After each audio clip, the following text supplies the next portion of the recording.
Hello, guys. Welcome back to the Exotic Wine Travel live stream.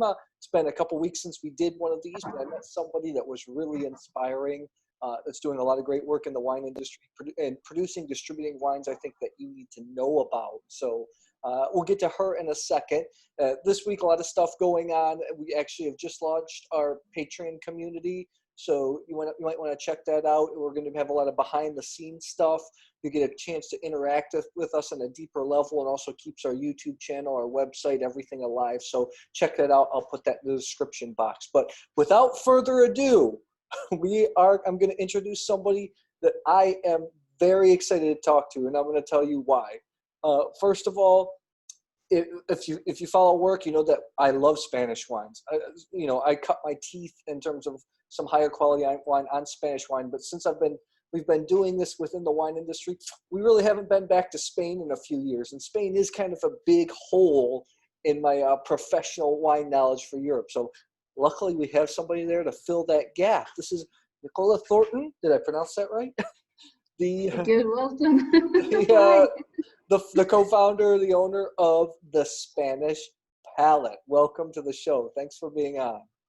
Thank you so much. It's a pleasure. I've been following you on your travels around the world, and very envious. Yeah, it's got its good and its bad. I have nothing to complain about. But let's get to you. We actually talked before, and I really enjoyed talking to you. You have such an inspiring story. You want to just share what the Spanish Palate is all about, your story, how it came to be? Okay, well, you tell by the name and by the accent that I'm originally from the UK. And just by chance, I decided to change my law degree to international business with Spanish, and which took me to Spain. And everybody else that I knew had already been to Spain on holidays. I'd never been to Spain. And I came to Valladolid, which is an old university city. And it's in what I call the middle of the four religions, which are wine regions, Cigales, Rueda, Toro, Rebelde, Duero, And my Spanish friends just introduced me to the world of Spanish wine, and I completely fell in love with Spain and its wines. And I thought, how can I go back to England to the rain? And no, this is my place. So just after 9 months, I decided to stay. And, destiny was very kind to me and introduced me to director of the Chamber of Commerce at the time. He said, you come and work for me. I was like 22 or something like that, 22 at the time. He said, I need you to help me bring importers from all over the world to help these wineries in the region of Castilla y León to export. I was like, great. And so I spent a year traveling around Castilla y León wine regions with importers and wineries, and it was the best training. And I knew then that wine was my thing, and that was my destiny. And chance took over, and I ended up in Toro, and somebody said, you need to come work for me. And I'm like, okay, 23, come and be my export director. I was like, yeah, great. So off I went to Toro.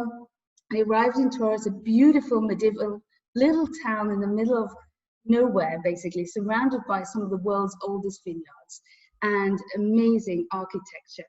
And it's, real Spain with all the character and some of the world's finest wines. And I was like, this is my destiny. This is what I'm supposed to be doing, helping these farmers to continue and to move forward.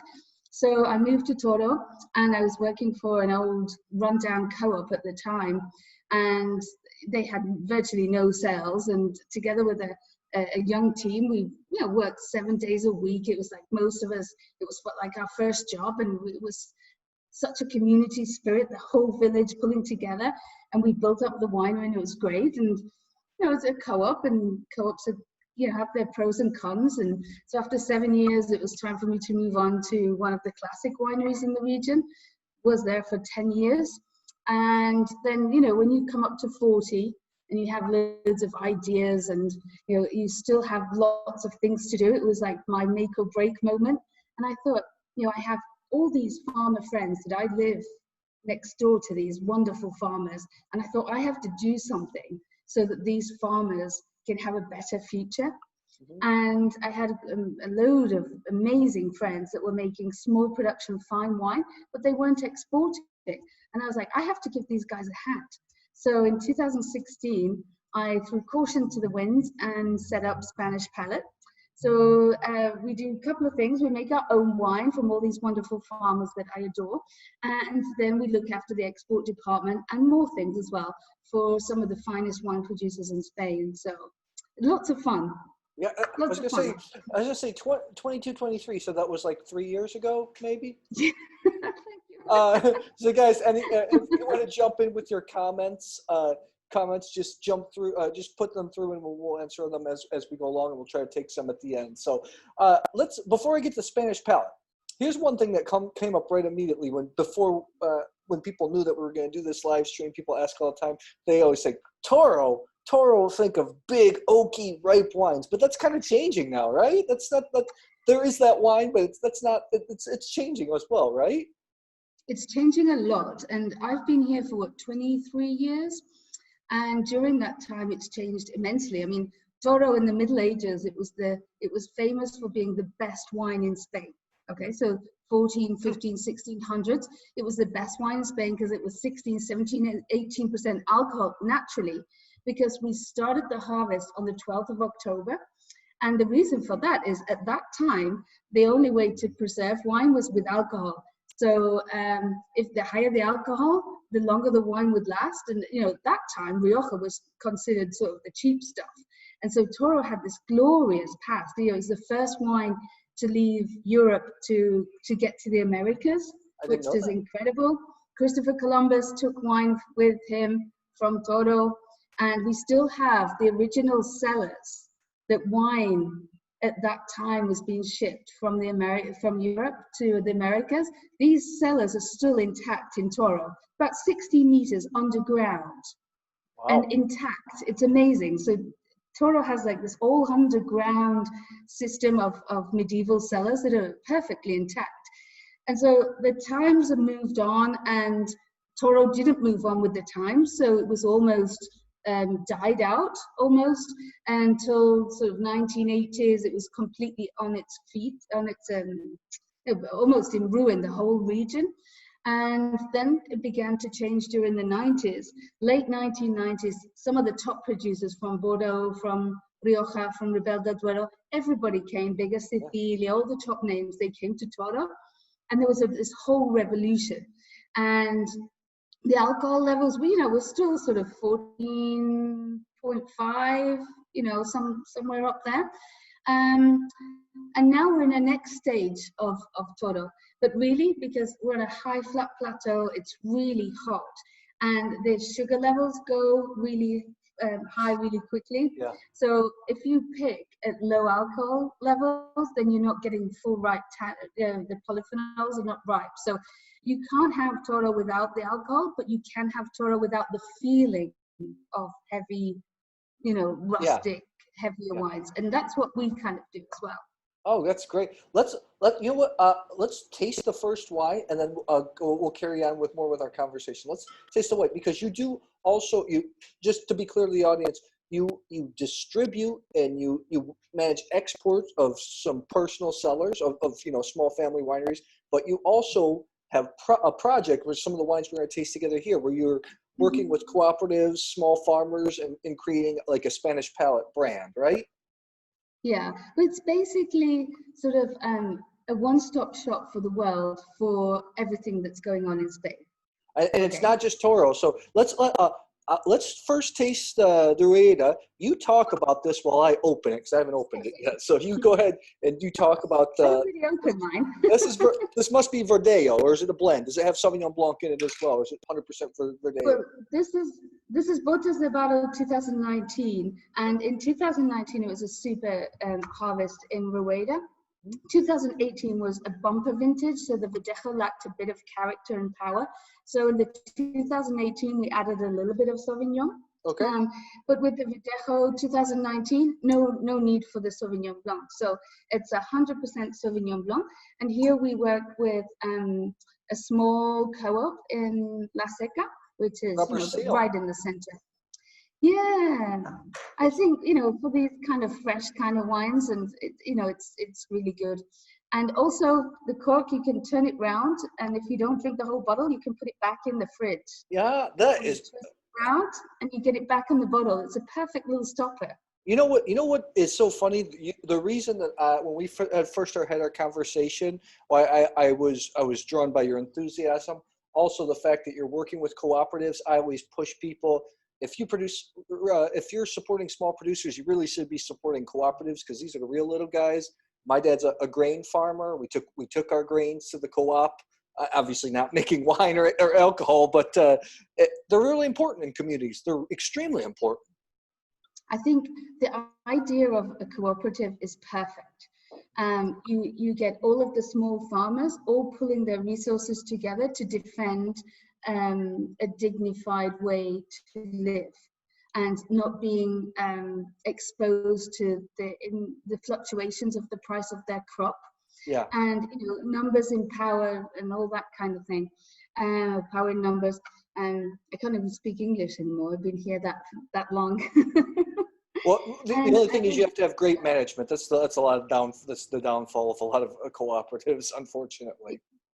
But they have all the best raw material, right? So all you need is just to be able to nurture that raw material to making some fantastic wines and at great prices as well. And it's a whole kind of spirit of the community and things which I really love about the co-ops. But the management, it's difficult. You can't have too many chiefs and not enough Indians kind of thing. I don't know if that's the... No, yeah. Too many chiefs, not enough Indians. Guys, and I push co-ops like crazy. We get some fantastic wines. They really hold communities together. I've spent a lot of time in Sardinia, where cooperatives are vitally important. Portugal, I'm in a lot. One thing I have to ask about this brand, this cooperative, do all the growers have to send their best fruit, or do some of the growers keep some, or do they are under contract, they have to send the best fruit to the cooperative? Yeah, I mean, the only way that the co-ops can work is if you can't separate the top stuff from the middle stuff to the entry level grapes, right? So it's all about having one place to defend the power in numbers. Yeah. So if you've got the good stuff, it balances out the mediocre stuff as well. So yeah, they all have to go in. All of the grapes go into the same place. That it's great. I haven't tasted these wines yet. I have to, just because I wanted to get prepared for the call. Last night, Shireen and I, people know Shireen, you haven't met her yet in person, but we opened the Botas del Barro Almansa Old Vine Garnacha, and I didn't know what to expect. And I have to say, and I'm saying this 100% right now, I was really impressed with what you're doing at that price point, that type of wine. It just reminds me, it's just a pure Spanish wine, in my opinion. It's what I think of when I think of Spanish Garnacha. So I have high hopes for the Rueda. My Spanish, let's... in terms of the price points of wine, Spain is still undoubtedly the best value in the world.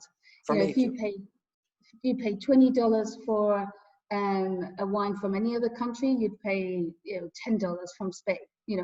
And I think wine should have a place in every day, not just wait for Saturday and Sunday or Friday to drink a nice bottle of wine. So I'm such a firm believer of wine has a place on a Monday and a Tuesday and a Wednesday and a Thursday and a Friday in moderation. But just because you're paying less doesn't mean you want to drink rubbish. So all of our own brands are all about great value, without giving up on that character, excuse me, character and flavor. Well, I mean, for me, the Iberian Peninsula, Spain, Portugal, kills it value for money. Germany also with whites, not with reds, because the reds can be so expensive. But let's give this the first. It's got a little bit of flintiness to it, which I like. But for Verdejo is a very high quality grape variety. Used to be made into sherry style wines, correct? In the past. It's the region of Rueda, just 2 hours northwest of Madrid. It's all about white wine. They had a little go at making red wine some time ago, but they're back to 100% white wine. And traditionally, when Toro was the king of red wines, Rueda was the king of white wines with the Palomino Fino grape, Yeah. which is sherry. But they soon figured out that that had a sort of lack of character and they needed to do something about it. So 1979, Marquis de Riscal came in and saw the Verdejo as, you know, the characterful grape, and everybody sort of followed. And today, you know, it's one of the most, probably number one, number two white varietal from Spain. And I always think for Rueda, it's hard to make mediocre wines. I'm just completely in love with this region. And you have different price points. You have a Monday, Tuesday kind of Verdejos, or you can have a Saturday night Verdejo. What does this is you take we'll talk about this later, but you send these wines to all around the world, right? Canada, US, UK, Europe, everywhere, right? Well, we're working with 43 different countries right now. We have over 100 wines in the portfolio. So it's about 43 different countries. So, you know, we've been going for 4 years, so we still have a lot of work to do. That's impressive. Well, in Spain, how much can I get this wine on the shelf? In Spain, this is about between 750, 850 euros on the shelf. So what I'm going to say right away, for me tasting it, this is so. If anybody following our work knows we like these odd grapes. I get so excited about Italian white varieties because Sheree and I talk about they're so weird. You can vinify them just in stainless steel, simple like this, but they always taste different. That's what this Verdejo, it tastes obviously unique. It's quite full-bodied for a wine. It's only saw stainless steel, glycerin. Definitely get some white pear, some flinty notes, a little bit of a kind of a white pineapple thing that I'm really liking, but really full on the palate. Really impressive. It has 3 months on the lees, just to give it a little bit of structure, a little bit of backbone up there. And of course, you know, it has, you know, very delicate pineapple, tropical kind of fruits, which is such a characteristic of Verdejo, which is what makes Rueda as a region probably Spain's most popular white wine region. So it's quite lovely. I could especially with the Spanish cuisine. If I want, when I'm thinking of going to Spain, the first thing I always want to get is pimentos. Pimentos with a lot of olive oil. I can totally see myself drinking this with that. Maybe some coastal fruit, some kind of sardines, some small white fish type of dishes. I think would be also lovely. And I think at this price point, this is really fun wine. This is something that you're not going to kick out of bed. You can drink it like you said, Monday, Tuesday, Wednesday, Thursday, Friday. Pretty much, it's a crowd pleaser too. Absolutely. I think this is, you know, you've come home from work, it's summer, or not even summer, and, you know, you want to crack open a bottle, have something nice and crisp and fresh and juicy while you're cooking, you know, have a glass of this, and it's wonderful. You know, take it to the patio with tapas and that kind of stuff, and it's wonderful. One thing I know, we'll move on to the tractor. I think Mi Tractor Azul before we move on to Toro. One thing, okay, so I've tasted 2 of your wines now, the Botas de Barro Garnacha, and then the Rueda. And I have to say, at these price points, you're not trying to make the greatest wines, the greatest most long-lived wines in the world, but these are not simple wines. They have subtle complexities to them. I think a lot of wine drinkers, I'm actually quite impressed. I think a lot of wine drinkers are going to be pretty impressed. Well, we're just trying to over-deliver on the price. Yeah. So be true to the region, give people something that they think, wow, this is how much I paid for this. This is worth double, kind of thing. Yeah. That's what, you know, especially now with all this uncertain times that are coming, you know, it's easy to make $50 retail wine because you've got all of the resources, and you buy the best barrels, you go to the best vineyards. What I think has more merit is making amazing wine at under 10 euros, sort of Spain. You know, I relate to that because when I'm on press trips or when I'm visiting wineries a lot, obviously wineries, they know you're in media writing, they want to show you the best. And I want to see a lot. I say, give me a couple of examples at the base level. I want to see what you're giving at the very basic, even if it's, you know, in South Italy, different places, even if it's tap wine. I want to see what you're doing at the very bottom level. Absolutely. Let's move on to the Mi Tractor Azul. How is this different than Botas de Barro? Okay, so here in Toro, we're on a flat boat, and I live in the next village along to Toro. And when I first arrived, I would go from the winery. We in the winery we worked from 9 till 2, and then everybody goes home for 2 hours for their lunch and their Siesta. siesta. And then you go back to work from 4 to kind of 7 or 8. And just before going back to the winery, we'd all nip into the local espresso place. And just for a quick espresso, just to jolly yourself back up again before going back into the winery. And I was the only female in this whole place. And I was in there, and there were all the farmers. And, I'm from the city in England, and a little tiny village in Spain. It's all these guys with boots and big, massive boots. And then I got to know these wonderful people, and I got to know their vineyards. And I thought, wow, how many pairs of muddy boots have these guys gone through, so that I can sit here and enjoy the wines, which is where the Botas de Barro, the muddy boots, comes from. And so in this range, we make 6 wines, all from different regions. And all of these boots I have in my office, just right over there, the original boots, which come from real farmers. Oh. And they're just right here. And the idea was, I like a little bit of oak. And especially I wanted it to focus on sort of an approachable price. Yeah. So old finds, touch of oak. But I also love young, fresh, juicy, clean and crisp wines, reds and whites with no oak whatsoever. We've got some wonderful varietals in Spain. And, in general, we're all obsessed by oak. Let's put some oak in, let's make it more premium. And I'm thinking, well, why don't we just leave it as it is? Why do we have to alter it? So I created a sort of baby brand. It's like a mini Botas de Barro called Mi Tractor Azul. So my blue tractor. Yeah. So Azul. I forgot. Yeah. My blue tractor. So it's the tractors that I see, the solitary tractors that I see, these farmers with the big boots. And you see them going up and down the vineyards from miles away, all by themselves, nurturing these wonderful, lovely vineyards. So, Mi Tractor Azul, Botas de Barro, it's all for me, it's all about a homage to these farmers. So the Botas is older vines with a touch of oak, 4 to 6 months, depending on the wine. And Mi Tractor Azul is all about unadulterated, pure Tinta de Toro Garnacha Tintorera. Okay, well let's. I forgot. I forgot. Haven't been in Spain in a few years. Yes, that's right. You know what? It's so funny that you just said this before we opened the Almansa, which is Garnacha, which is one of my favorite red wine grapes. I'm not. Last night, I can't believe that you said this, because this is going to justify everything you're doing. Last night we were done with our tasting, so Sharina and I we were drinking.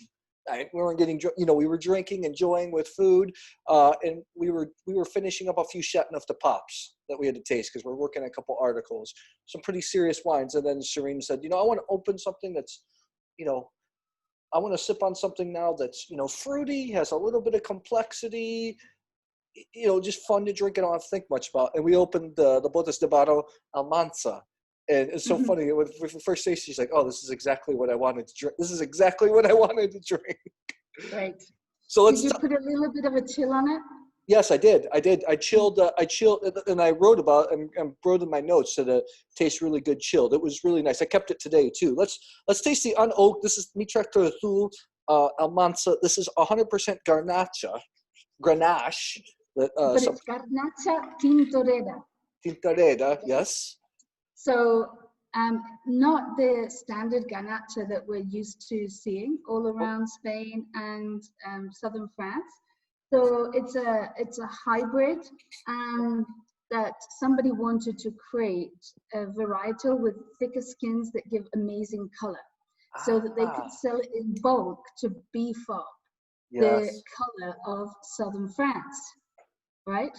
Yes. So they created Garnacha Tintorera. So Tintorera means that the skin is red, but also the pulp inside is red. Oh, it's a Tintoria. So, okay. Oh, you definitely see it. It's got an Alicante Boucher type of color in the glass. That is exactly what it is. Yes. That is exactly what it is. And this is grown in Almansa. It's a huge co-op, and they have the most, for the volume that they do, they do all kinds of different things. But the Garnacha Tintorera is just incredible for the money. It's incredible. And when I was putting together Botas, we were traveling all around Spain, trying to find, these copes that needed help and trying to find something that we could add value to. And I turned up in Almansa and we tasted it. And I was thinking, how can we add Almansa to our range? Nobody knows Almansa. And we tasted it. And this wine kept shouting to us, add me to the Botas range. And it's at Toro are best thing, more so than Rioja, because it's just wonderful. It just hits all the right spots in terms of brightness, intensity, but on the palate, because it's on that Mediterranean, it's going towards the Mediterranean coast. So it has this lovely, ripe, silky, velvety tannins, but without giving up the power on the nose and the color. It's just lovely. This reminds me on the nose and on flavor. It reminds me a lot of the Alicante Bouchers do very well in Alentejo in Portugal. Kind of reminds me of that. There's a subtle violet note to it. Kind of cooked strawberries, cherries, a little bit of stemminess, which I like a lot. Smells again. Is Mi Tractor Azul? It's a lower price than Botas de Barro, right? Yeah. So this retail is like $6.50, somewhere like that. So it's still 20 to 40-year-old vines. They're all bush vines, all organically grown, and all of course you have to pick by hand. But here the temperature fermentation is just 12 hours on the cold maceration initially, all in stainless steel, and then fermentation temperature about 23, 24, 25, so a little bit cooler, just to maintain all of the freshness, and then filtering and fining, and off we go. So I think a little bit of minerality. It smells much more delicate, and it smells a little bit floral, more delicate. But when you taste it, it definitely you can tell it's a Mediterranean wine. It comes at you. There's loads of fruit. This commercially, I could see having tons of value. I mean, I think this is just a cheerful, and this is also a wine I would serve chilled. This is a barbecue Absolutely. wine. This is a barbecue Absolutely. wine. Oh, it goes really nice on a Monday night with the pizza. A little bit of truffle. Yeah, I I like the Botas de Barro Garnacha a little bit more, but I like this chilled. This is really to me, probably the best comparison is Alicante Boucher. That's probably the closest thing that I have in my mind. That's what it is. Yeah. But here, it's interesting in Almansa. I think Almansa is like the next big region for Spain. It's up and coming. It's at 900 meters, some above 900 meters, and it's between the hot plains of La Mancha and sort of the Mediterranean coast. So it's got this really unique microclimate. So you've got the high altitude, and you've also got a really sort of limestone, caliza, like white chalky soil, which gives this sort of minerality to the wine. But you've got lovely ripeness because you're down there, you've got the heat, but you've still got a nice bit of balance in the acidity because of the high elevation. And they have, I think the leading Monastrell is still the leading grape there, right? There's a lot of Monastrell there. Yecla.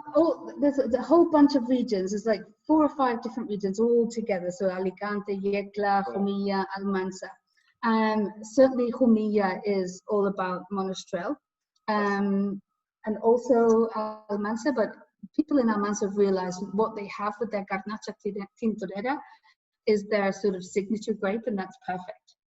And I think in Spain you have sort of Madrid up, Madrid north, which is I consider sort of like cool climate Spain. Yeah. Then you've got Madrid south, which is warm climate Spain. So the texture that you have on southern Spanish wines is much more sort of new world, and that makes it much more approachable for a certain kind of consumer, because you don't have this dry, harsh tanning that needs a lot of food.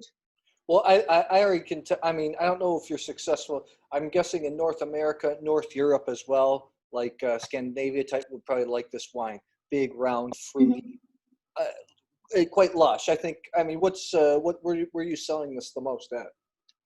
we're selling this all over the place. We're just in conversations right now to get this into the United States, because this was a wine that came on board much later than Botas, which was our first project. So we're selling this all over the place. Okay. Europe, yeah, a lot in Europe and Canada. Okay. And we're in conversations for the US. I think this on the shelf, this would be what, $10, something like that? Once it gets to the US, you're talking about. Yeah. Wow. I mean, So all of this wine for $10, $12. It's okay. A lot of wine for the price. Yeah, it is. Let's move on to your neck of the woods, so to speak, right? This is yes. This is this is what you're excited. The Toro, Tinta de Toro, which is a phenotype of Tempranillo, shares the same genetic code. I'm excited about this. This is how long in oak? This is 5 months. 5 months in oak, right? 5 months. Yeah. 5 months in oak, and this is Tinta de Toro. So, Spain has been growing grapes since time began, and everybody could plant whatever they wanted, whenever they wanted, and do whatever they wanted. Then the government started thinking, well, let's check this out. Let's put some order into what we're growing. And so they sent a bunch of people around Spain. They started cataloging grapes, and here it was called Tinta de Toro. So, they looked in their catalog, and they're like, oh, we don't have this grape. The leaf is different, the shape of the grape, the taste of the grape, everything is different. So it must be only found, it's an autochthonous grape from Toro. And then everybody thought that Tinta de Toro was unique, only found in Toro, Cencibel in La Mancha, Ul de Lebre in Catalonia, all of these.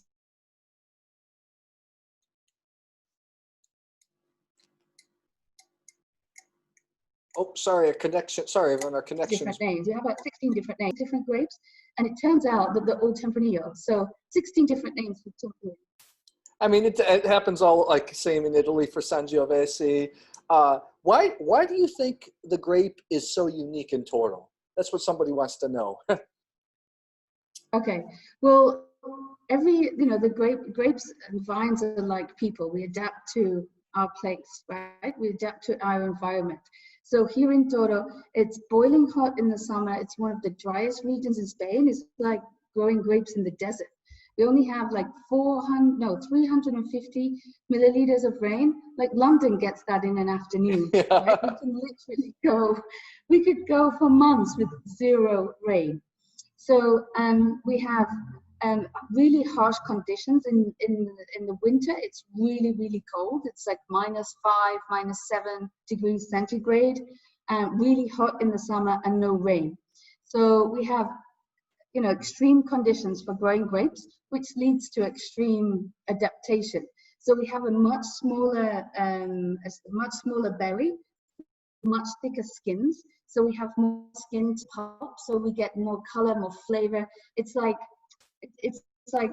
Tempranillo on steroids. It's here we are. And as winemakers, what we have to do is tame that Toro beast. We're looking for less ripeness. We're looking for softer wines. The opposite that in our cooler climates up in the north. I have to say, so I'm just smelling this immediately. So I don't know Toro professionally. I've tasted obviously Vegas Athelia's Pintia, Bodega San Roman, so forth and so forth and so forth. I actually find myself, Shireen and I talk about this all the time, enjoying the more inexpensive, laid back, less oaked Toros. And that's what this reminds me of. It's 14.5, so it's not a monster at 15 but you get the oak definitely, but you still get plenty of that black cherry note that I like about Tinta de Toro or Tempranillo. We always have this conversation here in the region that should we call it Tinta de Toro, should we call it Tempranillo? I'm like, let's make it easy for everybody to understand where we're coming from, But what I love about the Tinta de Toro Tempranillo is its unique character here in Toro. So you have this, really sort of dark berry fruits. It's like a walk in the wild woods. You have the floral character, the violets, blue flower character, and you have a ton of licorice. And then plenty of black and red licorice for American friends. It's like I'm eating black licorice in Twizzlers, and I'm putting them in my mouth and chewing them up. I'm enjoying this. One thing that I love about Tempranillo, and one thing that impresses me about Toro, even if the wines can be a little bit too oaky, is Tempranillo still has acidity. You still get this acidic boot, so the wines never feel too fat. And I have to tell you what, people know that watch the show.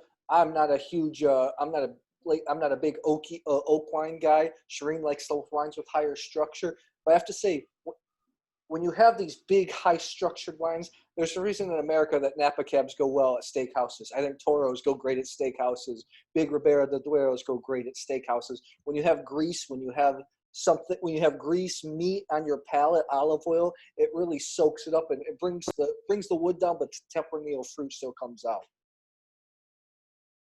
Yeah, absolutely. I mean, Toro, everybody thinks like these big, massive Toros.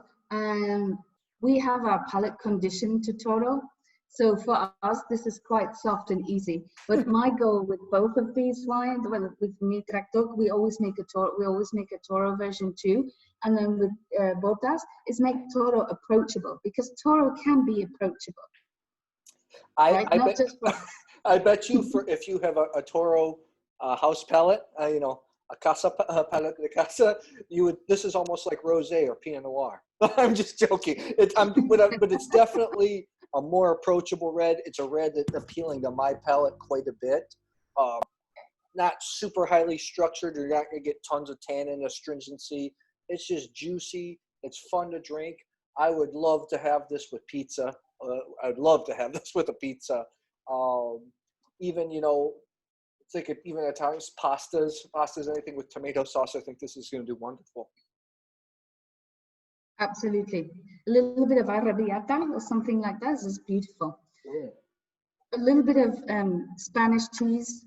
In our region, Toro is in Zamora, the province of Zamora, and we have some of the most amazing cheese called queso zamorano. So it's a pure, unpasteurized used milk. Ooh. Everybody knows manchego, but the good stuff, good stuff is right here in Toro.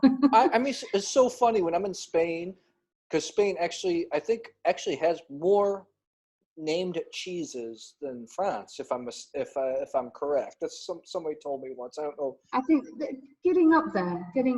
But I remember there was some delicious cheese, and my friend from San Sebastian, I said, "What is this?" She's like, "I don't know. It's just queso. It's just cheese." It was an artisanal cheese. She's like, "I don't know. It's just queso." But yeah, we have some amazing cheeses, and we have amazing hams. Just in Salamanca, just from like an hour, 50 minutes south of Toro, we have Guijuelo with some of the best hams in the world, and that with this is super perfect. So let's get to some questions here. Someone wants to know how many wineries do you actually work with? Not outside your brands that you do with cooperatives. How many other producers do you work with? I think we work with about 20. Okay. We have a core group of wineries which are much smaller, and we look after all of their export, which is probably about 10, and then we collaborate with about another 10. But we're constantly getting calls every day. Nicola, come and help us. We want to sell our wine. And last week I went to Toledo.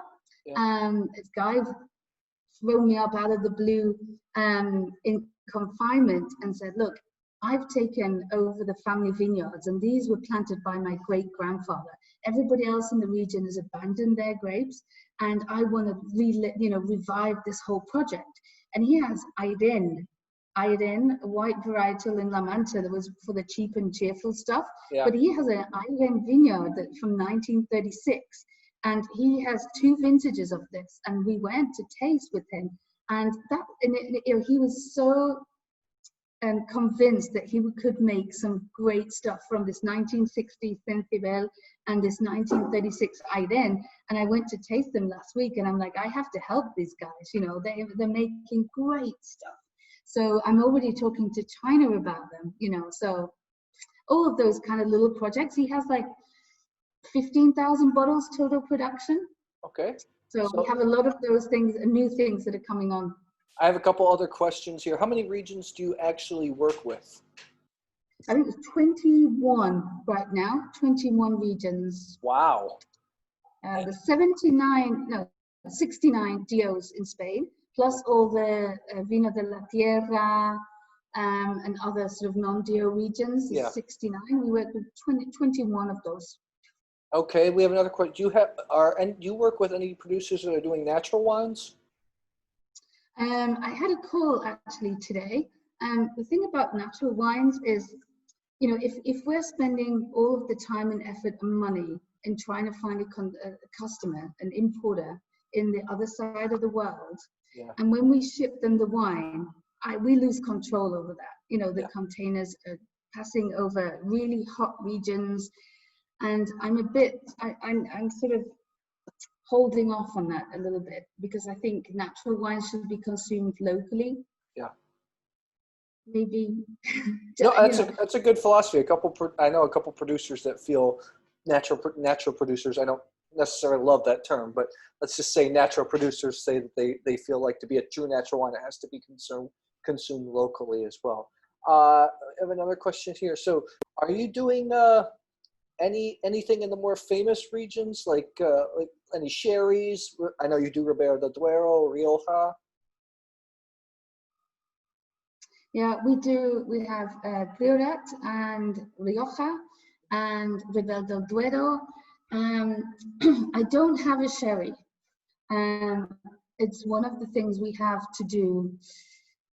I'm looking to see, but it needs to be somebody that I can help. Yeah. Right? And the thing is in sherry, a lot of the producers are big, you know, form part of a big group. Yeah. That's not our thing. We can't add up value to them. Yeah. And that's my problem really with sherry, that I can't find somebody that I need to help. Well, the second you do, you have to give me a call because I love sherry. I don't know. I love sherry. Professionally, I don't know it well. I love those styles of wines. I especially love biological aged wines. People that read this, I'm all about them. Sardinia produces brilliant ones. Hungary, some fantastic ones. So I'll be the first one to sign up. Okay.